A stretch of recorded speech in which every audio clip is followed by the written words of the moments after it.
Hello সবাইকে, Ruhi channel বলছি। কিছু রাস্তা যেগুলো মানুষের জীবনকে নতুন রূপ দেয়, কিন্তু এই রাস্তাটি শেষ করে দিয়েছে অনেক মানুষের জীবন। আমরা এখন পাকিস্তানের বাল্টিস্তান গিলগিট অঞ্চলে অবস্থান করছি। আমরা এখানে আসার জন্য অনেক চেষ্টা করেছি, অনেক মানুষ এখানে প্রাণ হারায়। এই রাস্তাটি খুবই সমস্যাযুক্ত। প্রথমত, এই রাস্তাটি অত্যন্ত অবহেলিত। বিশ্বের নবম বৃহত্তম পর্বত নাঙ্গা পর্বত, এর গ্রামবাসীরা এই রাস্তাটি তৈরি করেছে, কিন্তু তারপরে এটি আর কখনো মেরামত করা হয়নি। এখন আমরা পাকিস্তানের রাজধানী ইসলামাবাদ থেকে যাত্রা শুরু করেছি। আমরা বাসে চড়ে মুজাফফরাবাদের দিকে যাচ্ছি। সেখানে আমাদের বাস চালকের সাথে দেখা হবে। চিন্তিত হয়ে যখন আমি রাস্তার কথা ভাবছিলাম, ওই সময় বাসটি থামলো এবং ক্যামেরার সহ একজন লোক সমস্ত যাত্রীদেরকে তাদের মুখোশ নিচে নামাতে বলল। তারপরে তারা পরিচয় পরীক্ষা করলো এবং আমাদের মুখ রেকর্ড করলো।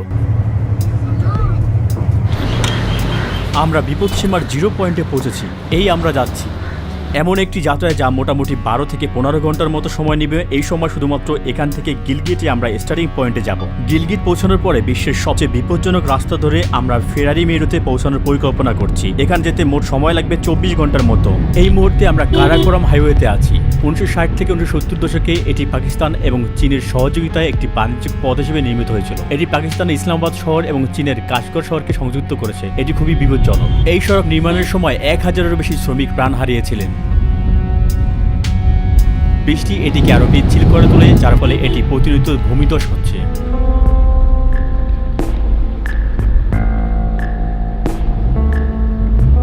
এমনকি এই যাত্রার শুরুতেই আমরা পিছনে ফিরে যাওয়ার ইঙ্গিত পেয়েছিলাম।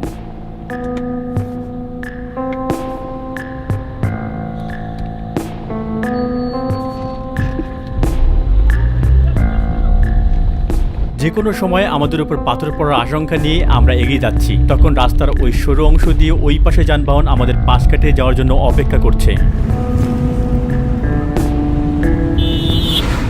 আমরা আশা করছি যে আমরা যা দেখতে পাচ্ছি তা আমাদের সাথে ঘটবে না।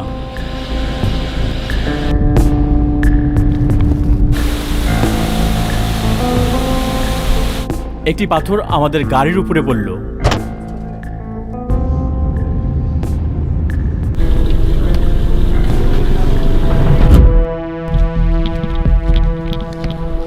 আমরা দেখতে পেলাম যে আমাদের থেকে মাত্র 15 মিনিট আগে এগিয়ে যাওয়া একটি মিলিটারি গাড়ি পাহাড় থেকে পড়ে গিয়েছে। এইমাত্র একটি অ্যাম্বুলেন্স এখানে এসেছে।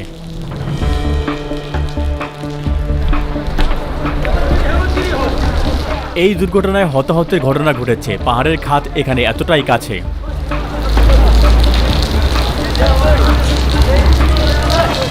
তিনি যে স্থানের দিকে ইশারা করেছেন সেখান থেকে গাড়িটি পড়ে গেছে এবং মানুষের প্রাণ হারিয়েছে। একে একে তাদেরকে গাড়ি থেকে বের করে আনা হচ্ছে।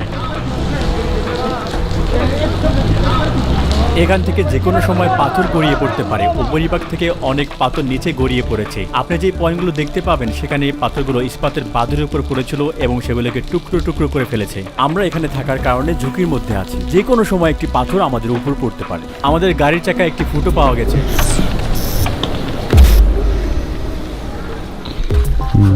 একটি প্যারেক ভিতরে ঢুকে গেছে।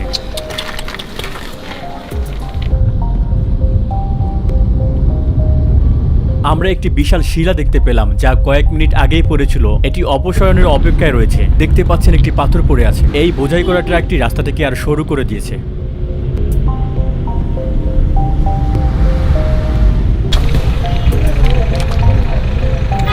গাড়ির সামনে জানালায় একটি পাথর পড়েছিল। পাকিস্তান পাহাড়ে ভরা। বিশ্বের 26,000 ফুট ঊর্ধ্বের 14টি পর্বতের মধ্যে 4টি রয়েছে এই অঞ্চলে। আমাদের কাটিয়ে উঠতে ধৈর্য, প্রতিভা এবং ইস্পাতের মতো স্নায়ু প্রয়োজন। ড্রেন না থাকায় এবড়ো থেবড়ো রাস্তা থেকে বন্যা ও গর্তের পানি নিষ্কাশন হচ্ছে না। রাস্তাটি ধসে পড়েছে। ভাঙাচোরা রাস্তা দিয়ে যাওয়ার সময় আমাদের বেশ অসুস্থ হয়ে পড়েছিলাম।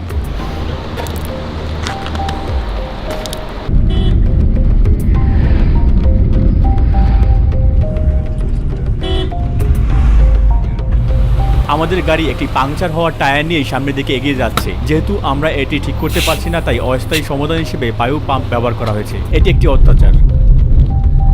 আরেকটি ঘটনা, মানুষ 20 মিনিট ধরে খালি হাতে রাস্তাটি ঠিক করার চেষ্টা করছে। এই সময়ে আমরা প্রার্থনা করছিলাম যেন পাহাড় থেকে আমাদের গায়ে কোনো পাথর না পড়ে।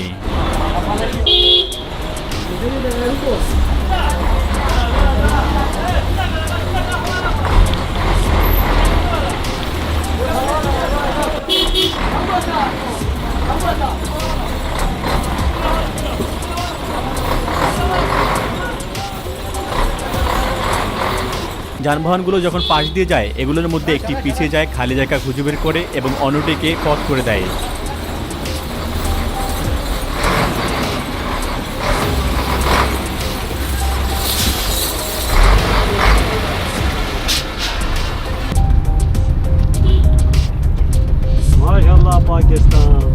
আমরা আজ কারাকোরামের তৃতীয় দুর্ঘটনা দেখেছি এবং আমরা এখনো সবচেয়ে বিপজ্জনক অংশে পৌঁছতে পারিনি। এইসব কিছুই আমাদেরকে দেখাচ্ছে যে আমরা জীবনে কতটা ঝুঁকি নিচ্ছি এবং ভয় আমাদের পেটকে আর অসুস্থ করে তুলছে। একটু সতেজ বাতাস নাও।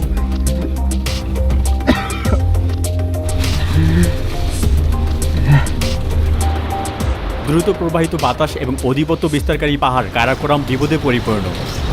আমরা রাস্তায় যে দর্শনীয় স্থানগুলো দেখেছি সেগুলো আমাদেরকে মুগ্ধ করে তুলেছে এবং এই সৌন্দর্য দিয়ে এগুলো আমাদেরকে বিপদে ফেলেছে।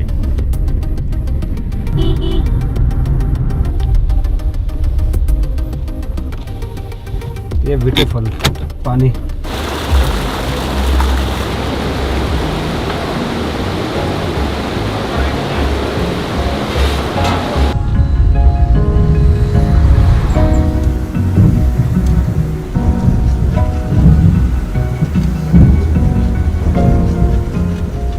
অবশেষে আমরা অতিক্রম করেছি। এটি অভিজ্ঞতা ছাড়া সবচেয়ে বিপজ্জনক রাস্তায় পৌঁছানোর গল্পটি একটি অর্ধেক গল্প হবে, কারণ এটি নিজেই একটি সম্পূর্ণ অন্য বিপদ। আমরা দেখেছি মানুষ নিচে পড়ে যাচ্ছে, এসব দুর্ঘটনা ঘটেছে, আমরা শূন্যে আছি। প্রায় 12 ঘন্টা পর অবশেষে আমরা সকাল 11টায় যে রাস্তাটি দিয়ে যাত্রা শুরু করেছিলাম তার শেষের দিকে পৌঁছালাম। এখন সময় রাত 10:53। আসল যাত্রা শুরু হবে রাতের পরে। আমরা ঘুমাবো, আমাদের শক্তি ফিরে পাবো এবং বিশ্বের সবচেয়ে বিপজ্জনক রাস্তায় আমরা ছুটবো। আমরা যে হোটেলে থাকবো সেই হোটেলে এসে পৌঁছলাম। এটি বাথরুম এরিয়া। আপনি দেখতে পাচ্ছেন সর্বত মাকড়সার জালে ভরা, তাদের মধ্যে অনেক পোকামাকড় আটকে আছে। তারা সেখানে একটি মিসওয়াক রাখে, এটি দাঁত পরিষ্কার করার ডাল। মনে হয় প্রত্যেক অতিথি এই মিসওয়াক ব্যবহার করেছে, কারণ এটি হচ্ছে একটি মাত্র ব্যবহৃত মিসওয়াক। এটি একটি জঘন্য বাথরুম, এটি আমাদের রাতকে কঠিন করে তুলবে। এখন এই রাস্তাটি এতটাই বিপজ্জনক যে আমাদের ড্রাইভার সেখানে যেতে রাজি হচ্ছে না। আসলে আপনি দেখছেন তিনি একজন ভালো মানের ড্রাইভার। যাই হোক, এই রাস্তাটি প্রত্যেক চালকের জন্য নয়। এই রাস্তার চ্যানেলগুলো তার জন্য ড্রাইভিং দক্ষতাকে ছাড়িয়ে যায়। তিনি আমাদের সাথে যাত্রী হিসেবে থাকবেন। এটি কি সত্যি এত বড় সমস্যা? সুতরাং আমরা আমাদের ভাগ্য পরীক্ষা করব। আমরা এখানে আমাদের ক্যামেরাটি আটকে রাখবো।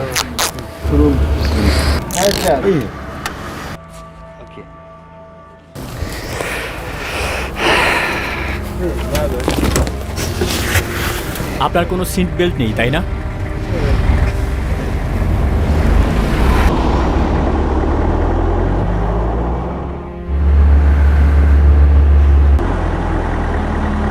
আমাদের যাত্রা শুরু হয়েছে। নিরাপত্তা বাধা তুলে দেওয়ার সাথে সাথেই আমাদের শ্বাস আটকে গিয়েছিল।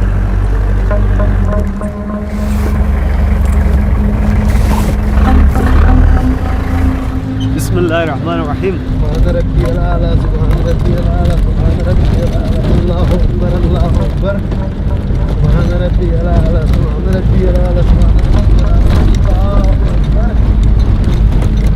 আপনি যেমনটা দেখতে পাচ্ছেন এটি কোনো পিচের রাস্তা নয়, ইস্পাতের পাত বা পিচ নেই। ভূমিধস বা শিলাপাতের ক্ষেত্রে এর বিরুদ্ধে কোনো সুরক্ষা নেই। আমরা শুধু এলোমেলোভাবে যাচ্ছি। কারাকোরাম হাইওয়ে থেকে ফেওরি মেডোস এই সরু চড়াযুক্ত পথটি আমাদের তাতগ্রামে নিয়ে যাবে। শেষ গন্তব্য হচ্ছে ফেওরি মেডোস। স্বর্গ থেকে মেঘের মধ্য দিয়ে 10,800 ফুট উঁচুতে পৌঁছে যাওয়া একটি দৃশ্য যা দেখতে অনেক দুঃসাহসী প্রাণ হারিয়েছিলেন।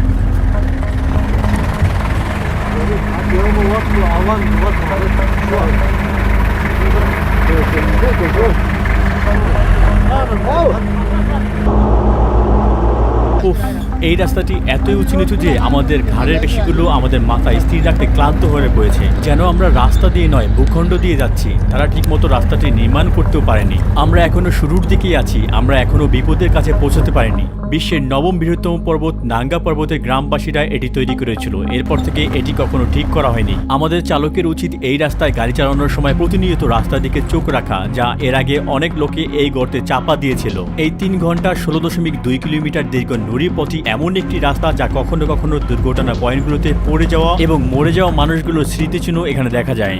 আমরা আশা করছি যে আমাদের এরকম কিছু দেখতে হবে না এবং আমরা আমাদের অনুপ্রেরণা ধরে রাখতে পারবো। নিচে তাকান, এখানে কোনো সুরক্ষা নেই, বাতাসও একটু একটু করে বাড়তে শুরু করেছে। একটি গাড়ি পাহাড় থেকে নিচে পড়ে আগুনে ফেটে যাওয়ার প্রতিরোধ করার জন্য কোনো সতর্কতা নেই। আপনি যেমনটি দেখতে পাচ্ছেন, আমরা পাথরের উপর দিয়ে যাচ্ছি। একটি ভূমিধস শুধুমাত্র আমাদের মাথার উপরে পড়বে এমনটা নয়, বরং এটি আমাদের নিচে পড়ে যাওয়ার কারণও হতে পারে। আমরা খুবই সংকীর্ণ পথ দিয়ে যাত্রা শুরু করেছি। আড্রেনালিন নিঃসরণের মাত্রা এখন বৃদ্ধি পাচ্ছে।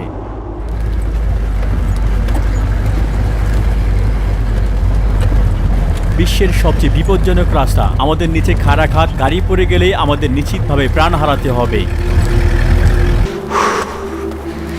খুবই ঝুঁকিপূর্ণ, অবিশ্বাস্যভাবে ঝুঁকিপূর্ণ। এই রাস্তাগুলো দেখুন, এটি পাশ থেকে আরো ভয়ঙ্কর দেখাচ্ছে। এখানে কোনো সুরক্ষা নেই। একটি ভূমিধস তার পথের সবকিছুই মুছে দিয়েছে। আমরা মেঘের মধ্যে আছি, আমরা আরো উপরে উঠবো। আমরা আসলে এখনো রাস্তার শুরুতেই আছি। এখানে কোনো ফোনের সিগন্যাল নেই। এখানে আমাদের কিছু হলে কেউ আমাদের কাছে পৌঁছতে পারবে না। এখানে কেউ নেই। এই পথটি একটি মারাত্মক পথ। স্থানীয়রা একে কবরের রাস্তা বলে। আমি আশা করি এটি আমাদের কবরের রাস্তা হবে না। এটি একটি উদ্ভট অভিজ্ঞতা। আমরা পাহাড়ে আরোহণ করছি। আমাদের সামনে একটি দীর্ঘ রাস্তা রয়েছে। ঝড়ো হাওয়া বইছে এবং বৃষ্টিও হচ্ছে। তারা বলছে তুষারপাত শুরু হবে। দেখুন, এটি একটি প্রাকৃতিক সৌন্দর্য।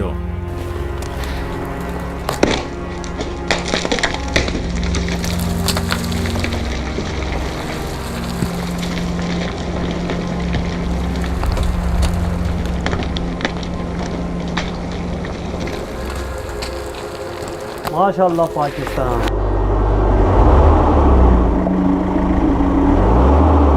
আবহাওয়া আরো খারাপ হয়েছে। আমাদের জিপ রাস্তায় আটকে গিয়েছে।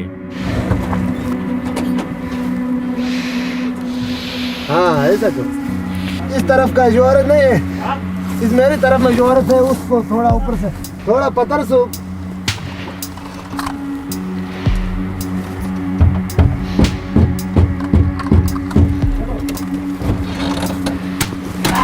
हाँ हो जाओ बस।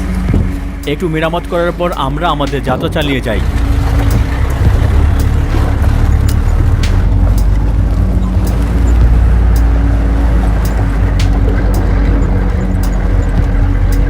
বাতাস এবং বৃষ্টি আরো খারাপ হচ্ছে, তাই আমাদের উপর পাথর পড়তে পারে। আমরা যত তাড়াতাড়ি সম্ভব রাস্তাটি শেষ করতে চাই। এখানে বেঁচে থাকা মানে প্রতি সেকেন্ডে আপনার শ্বাসকে আটকে রাখার সমান। যখনই আমরা বাঁক নেই, তখনই আমাদের হাতে তালু এবং পায়ের তলায় ঘাম ঝরা শুরু করে। দেখতে না পাওয়া স্থানগুলোতে আপনি এই হর্ন শুনতে পাবেন। চালকরা একে অপরকে সতর্ক করার জন্য এই ধরনের হর্ন ব্যবহার করে থাকে। একটি পতিত পাথর, তিনি এটিকে সরিয়ে দেন যাতে রাস্তাটি অবরুদ্ধ না হয়।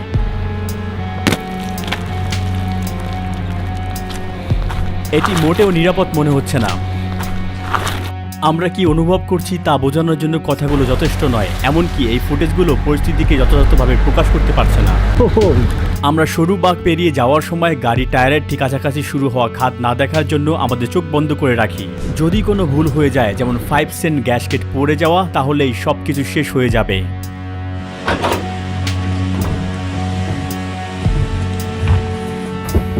আশা করি এখানেই আটকে যাব না, গাড়িতে সমস্যা রয়েছে।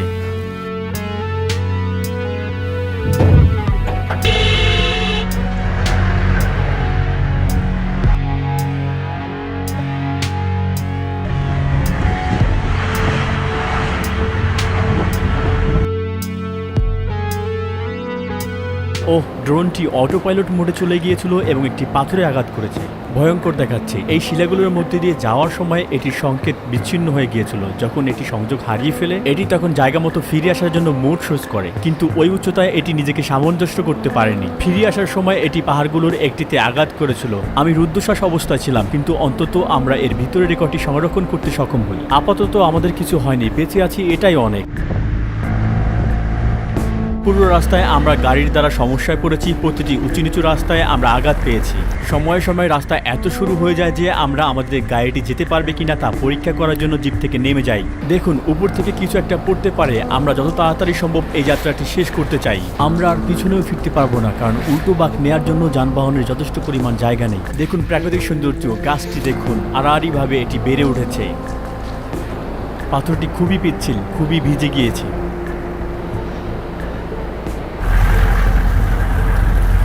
সেতুর এই বাঁকটি উপর থেকে পড়ে যাওয়া একটি পাথরের ফলে হয়েছে। যেহেতু এটি ব্যবহার করা অসম্ভব, তাই আমরা সরু মোড় ঘুরে যাব। আমি তাদেরকে থামতে বলেছিলাম, কিন্তু তারা থামতে চায় না, কারণ পাথর পড়ার ঝুঁকি রয়েছে। এই মুহূর্তে জিপটি যাওয়ার জন্য পথটি আরো সরু হয়ে গেছে, তাই আমরা পায়ে হেঁটে সামনের দিকে এগিয়ে যাব। বাহিরে বেশ ঠান্ডা। এটি কোথায়? ফেরি মেরাজ কি এই দিকে? पैदल जाए 3 घंटे। আচ্ছা, But now, today is rainy day, you know. The road is going to on the mountain, you know. Little bit small stone is coming, fall. এখানে তাতো গ্রামে বহুদিন ধরে মানুষ বসবাস করছে। এখন সেই পুরনো সভ্যতার নাতি নাতনিরা এখানে বসবাস করছে। এই গ্রামের পরে আর কোনো বসতি নেই। আমরা আনুমানিক 3 ঘন্টা ধরে হাঁটবো এবং আমরা পাহাড়ের পথ পাড়িয়ে দেব। পথে হয়তো অনেক পাহাড়ি ছাগল দেখতে পাবো। দেখতে পাচ্ছেন তুষার পড়েছে, আবহাওয়া খুবই ঠান্ডা। এটি প্রায় 36 ডিগ্রি ফারেনহাইট বা 2 ডিগ্রি সেলসিয়াস। আমরা যত ভিজে যাব তত ঠান্ডা অনুভব করব। তাতো গ্রামের মানুষ বেশি দিন জীবিত থাকে, অবশ্যই যেহেতু উচ্চতা অনেক বেশি, তাদের ফুসফুস আমাদের চেয়ে প্রশস্ত। এখানে যদি কোনো ব্যক্তি 80 থেকে 90 বছর বয়সে মারা যায়, তবে এটি তাদের অল্প বয়সে মারা যাওয়া বলে বিবেচনা হয়। কিন্তু 80-90 বছরে আমরা বৃদ্ধ। 30 মিনিটের জন্য আমরা হাঁটলাম এবং একটু উপরে উঠলাম। একটি ছাগলের দল।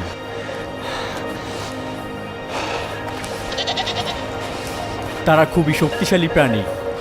এখানে সময়ে সময়ে ভাল্লুকও দেখা যায়, কিন্তু প্রতি বছর তাদের সংখ্যা কমেছে। আমরা আসলে তাদের আবাসস্থল সংকুচিত করছি। ভাই, এর খরচ কত পড়বে? 2000। दोनों का दो। एक बंदे का 2 3। 2000, 2500। চলুন চলুন যাই।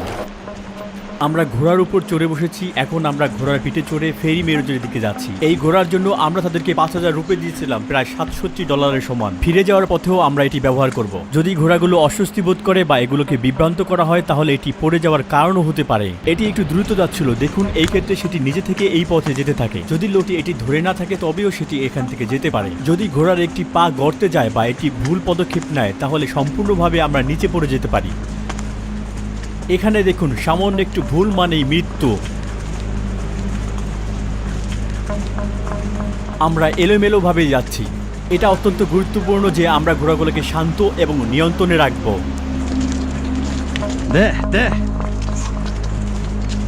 যেহেতু আমরা ঘোড়ায় স্থির থাকি, এটি আমাদের আরো ঠান্ডা অনুভব করার একটি কারণ। ঘোড়াগুলো এখানে বিশ্রাম নিচ্ছে। তুমি কেমন বোধ করছো? My fingertips are completely numb. When I switch on and off the camera, I don't feel I'm turning the button. এটি তুষারের দ্বারা হতে পারে। আমরা আরো উচ্চতা চলে এসেছি। আমাদের আর 30 মিনিটের মতো দ্রুত বাকি আছে এখনো। রাস্তাটি আরো খাড়া হয়ে উঠেছে। আপনি যদি এই রাস্তায় আরোহণ করেন, তবে আপনার অবশ্যই প্রচুর সাহস থাকতে হবে। এখানটাতে একটু কঠিন।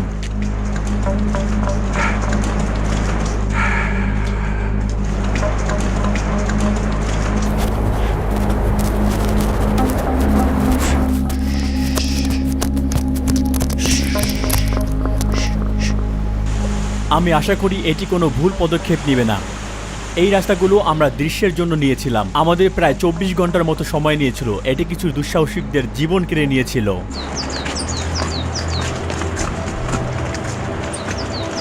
অনেক হোটেল এখানে অধিষ্ঠিত হয়েছে অবশ্য। ঘোড়ার পা পিছলে যেতে পারে। আমরা এখন কাদার মধ্যে আছি। আপনি কি ঘোড়ার শ্বাস নেওয়া শুনতে পাচ্ছেন? নিশ্চয়ই এটা খুবই ক্লান্ত এখন। অবশেষে আমরা ফেওরি মেডোজে। এটা হলো ফেওরি মেডোজ। আমরা ভিজে গিয়েছি, যা আরো সবকিছুকে কঠিন করে তুলেছে নিশ্চিত। ওপেন।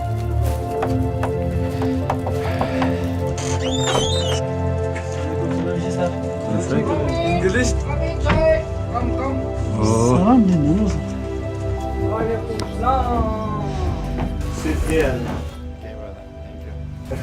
আমরা একটি ভিন্ন জায়গায় এসেছি। আমরা যাতে গরম হতে পারি, এজন্য তারা কিছু জায়গা দিয়েছে। आपका नाम क्या है? এখানে আমরা নিজেদের শুকিয়ে নিব এবং আমাদের যাত্রা অব্যাহত রাখব। আমার আঙ্গুলগুলো অসাড় হয়ে গিয়েছে। তারা আমাদেরকে চা দিল। এখন আমাদের দেহের পাশাপাশি আমাদের ভিতরটা উষ্ণ হয়ে উঠবে।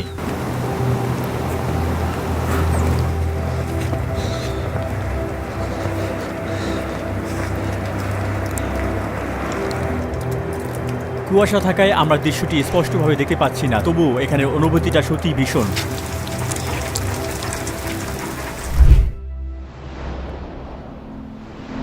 এই জায়গাটিকে দেখতে আমাদের লাহোর শহর থেকে রাজধানী ইসলামাবাদে 5 ঘন্টার একটি যাত্রা করতে হয়েছে। ছিল ইসলামাবাদ থেকে গিলগিট অঞ্চলে 12 ঘন্টার একটি অত্যন্ত বিপজ্জনক গাড়ি ভ্রমণ। ওই অঞ্চল থেকে বিশ্বের সবচেয়ে বিপজ্জনক রাস্তা পর্যন্ত একটি 3 ঘন্টার জিপ অভিযান করেছি। এছাড়াও 30 মিনিটের ক্লান্তিকর হাঁটা এবং 2 ঘন্টা ঘোড়ার পিছনে চড়ে অবশেষে আমরা পৌঁছেছি ফেওরি মেডোজে। এই ভিডিওটির জন্য আমরা একটি গোপ্রো, 2টি আয়নাবিহীন ক্যামেরা, 6টি লেন্স এবং একটি ড্রোন ব্যবহার করেছি। ড্রোনটি রাস্তায় টুকরো হয়ে গিয়েছিল। ভ্রমণ খরচ এবং বিভিন্ন ধরনের সমস্যার পাশাপাশি এই ভিডিওটি সম্পাদনা ও অ্যানিমেশন প্রক্রিয়া সম্পূর্ণ করতে আমাদের অনেক প্রচেষ্টা করতে হয়েছিল। প্রকল্পটি প্রায় 1 মাস সময় নিয়েছে। বিশ্বের সবচেয়ে বিপজ্জনক রাস্তার শেষে আমরা এসেছি। অবশেষে আমরা শীর্ষে পৌঁছেছি। এখানকার প্রাকৃতিক খুবই সুন্দর। পাকিস্তান ভিন্ন রকম একটি দেশ, সমগ্র বিশ্বের সবচেয়ে সুন্দর প্রাকৃতিক দৃশ্যগুলোর মধ্যে একটি এখানে রয়েছে। তাদের অতিথি পরায়ণতা আশ্চর্যজনক। ভিডিওটি দেখার জন্য ধন্যবাদ। আমি রুহি চ্যানেল, স্বাধীন তথ্যচিত্র নির্মাতা। আমি এবং আমার দল আপনাকে মূল্যবান এবং বিরল তথ্য দিতে সারা বিশ্ব ভ্রমণ চালিয়ে যাব। আপনি যদি আমাকে এবং আমার দলকে ভ্রমণের খরচ দিয়ে সহায়তা করতে চান, তাহলে আপনি আমাদের ইউটিউব চ্যানেলটি সাবস্ক্রাইব করতে পারেন। আপনি এই ভিডিওর বর্ণনা থাকা লিঙ্কগুলোতে ক্লিক করে একটি স্বাধীন তথ্যচিত্র তৈরি করতে আমাদের সাহায্য করতে পারেন। আপনার সহায়তা পেলে আমরা খুবই উপকৃত হব। ভিডিওটি দেখার জন্য আপনাকে ধন্যবাদ। আপনার সাহায্যের জন্য আপনাকে অনেক ধন্যবাদ। রুহি চ্যানেল আপনাদের সকলের সাথে ছিল।